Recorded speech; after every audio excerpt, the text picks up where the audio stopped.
Bem, eu vou começar com uma primeira pergunta, antes de todo o meu nervosismo, é claro, e perguntaria se você hoje controla as tecnologias de informação ou são elas que te controlam, né? Dentro de todos os termos colocados de onde eu venho pesquisando nos últimos anos, o que eu mais venho pesquisando é essa questão do colonialismo e dentro de uma perspectiva de poder e de dominação das tecnologias digitais. E ali, o que eu gostaria de compartilhar com vocês é como essas práticas coloniais de aprisionamento tecnológico, né, elas nos colocam reféns dentro desse ecossistema digital. Bem, antes de iniciar a minha história, eu gostaria de contextualizar que eu sou uma pessoa com formação básica tecnológica, né? Sou formado no ensino médio técnico, como técnico em eletrônica, e depois eu vou na formação, na graduação, para sistemas de informação. Bem, uma coisa em 2013 me incomodou.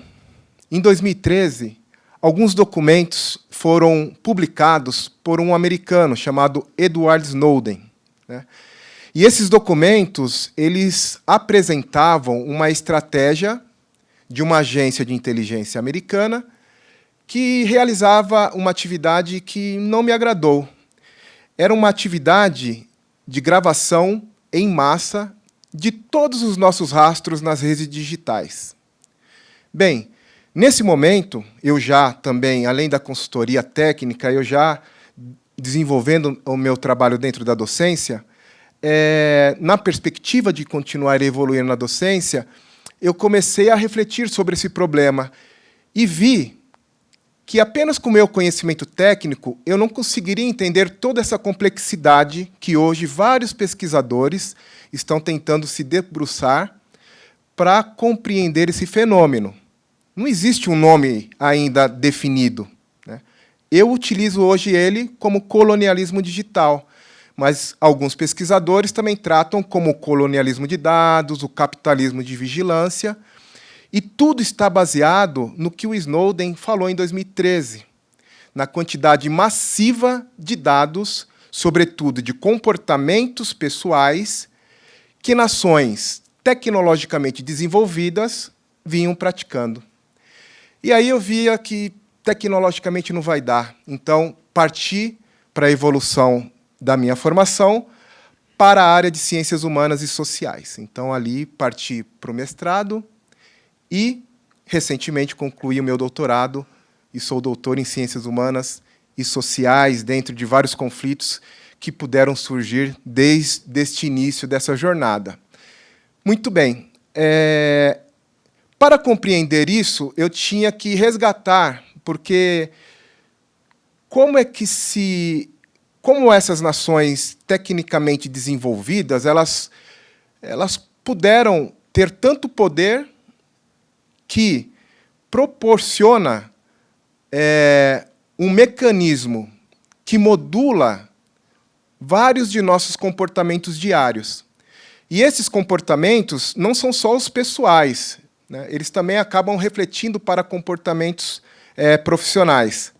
Bem, para compreender isso, eu tive que resgatar tecnicamente como é que se evoluiu a internet, né?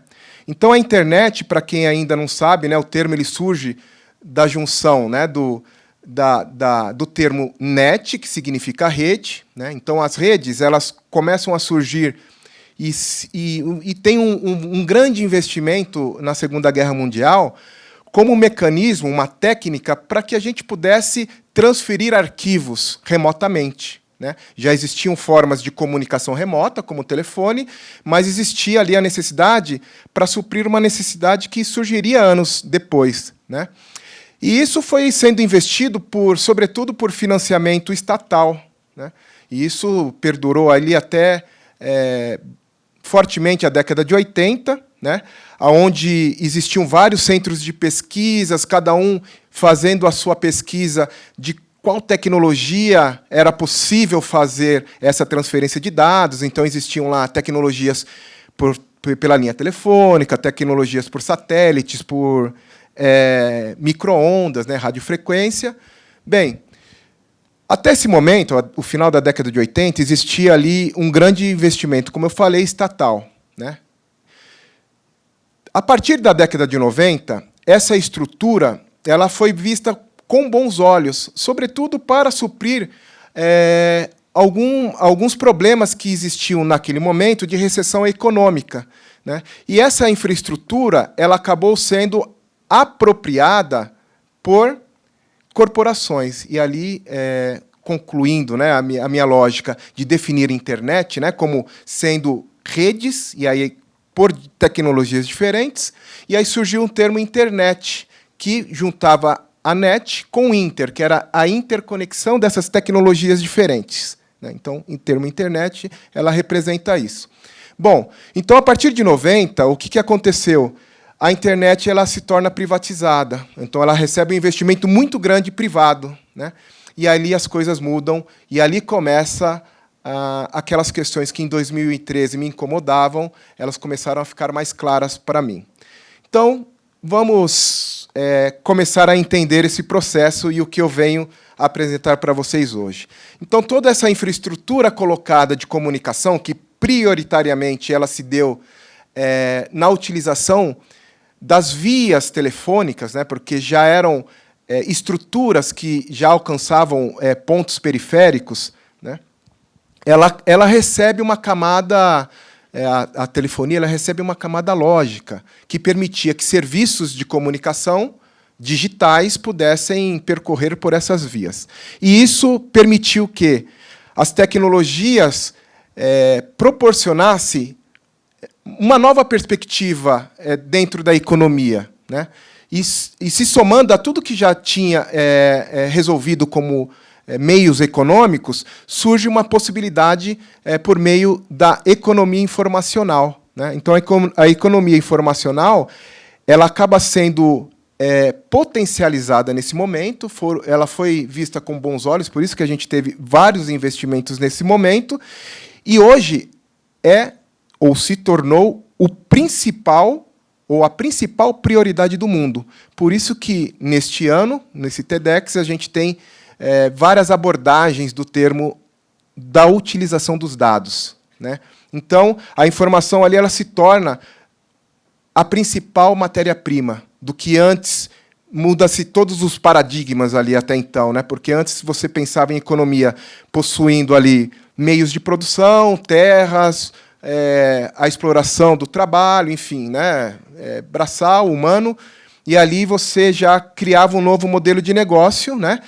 Que se sustenta com a coleta massiva de dados.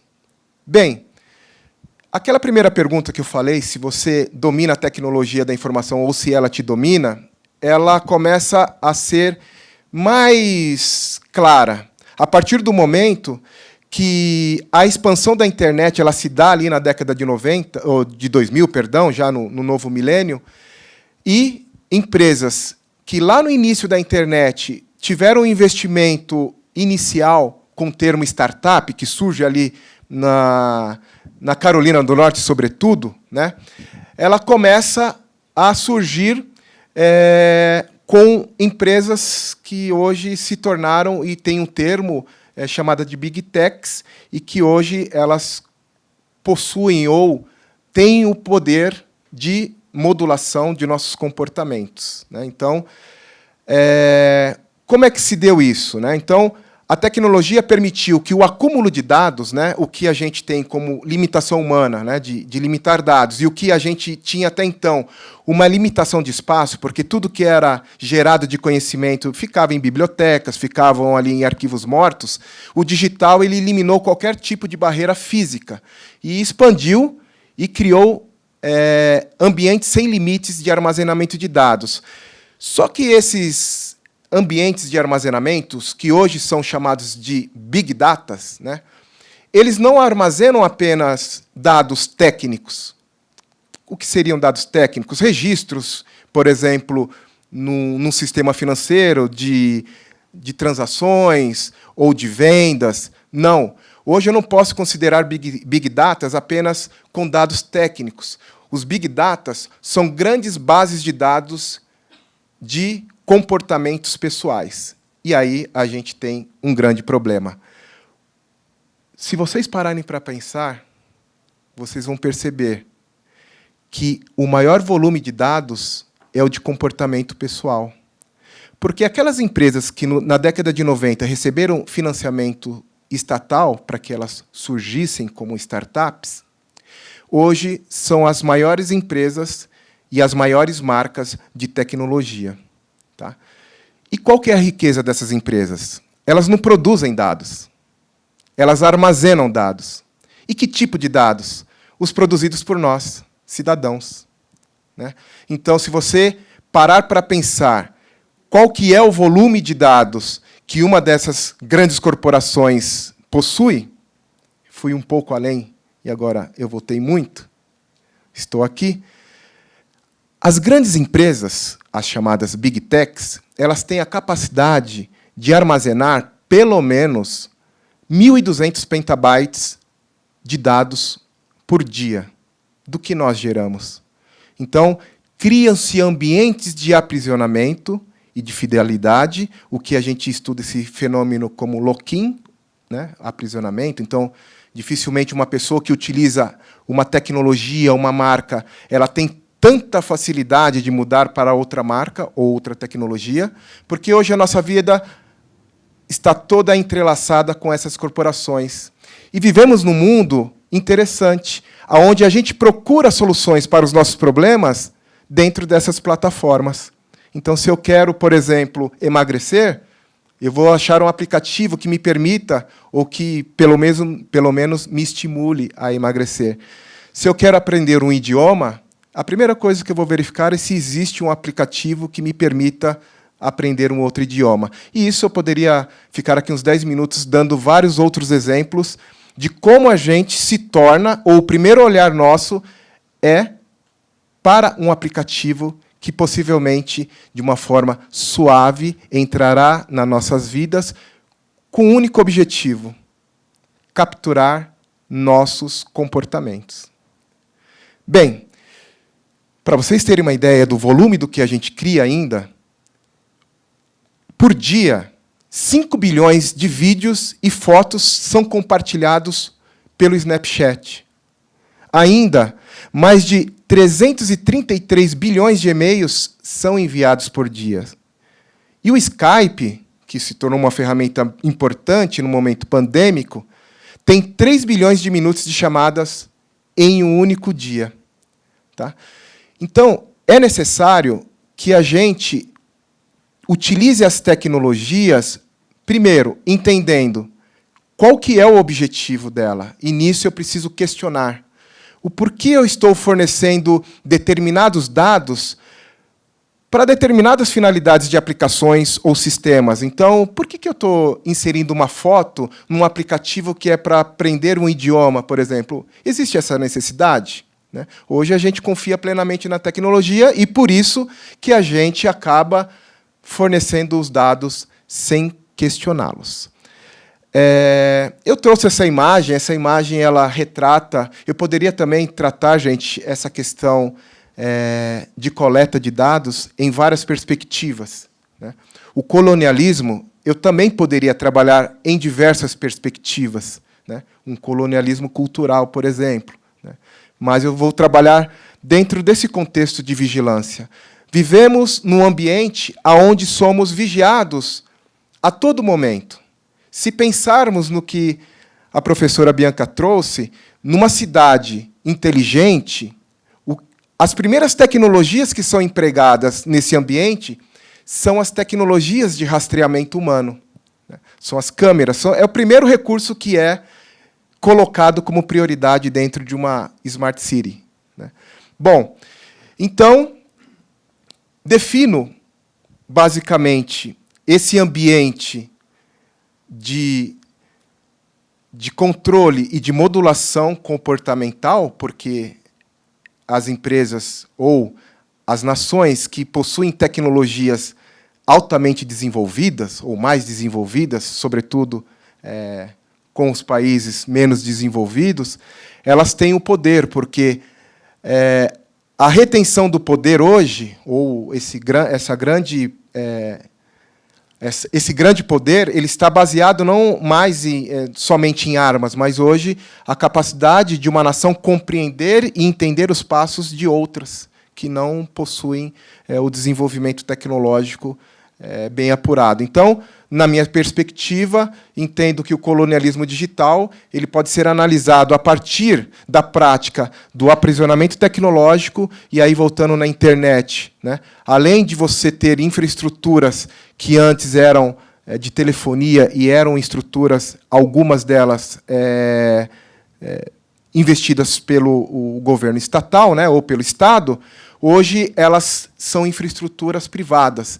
E aí eu não posso ter a ilusão de que a internet ela é livre, porque, a partir do momento que ela sai do meu dispositivo, ela já estaria perpassando por infraestruturas privadas. Então, existe uma estratégia de dependência, além dos meios de comunicação, mas também dos meios que passam por aplicativos. E é muito interessante de como é possível vocês pararem e pensarem neste momento que essas empresas que começam, por exemplo, como aplicativos, como uma rede social, hoje, nessa necessidade de coleta de dados, elas acabam também coletando e atuando dentro de serviços como infraestrutura, ou seja, oferecendo internet, oferecendo streaming e outras plataformas. Então, finalizo, esse ecossistema é a via que permite à internet realizar comunicação, transferências, processamento de dados, serviços e sistemas. E, novamente, perguntaria para vocês, você controla a tecnologia ou é a tecnologia que te controla? Obrigado.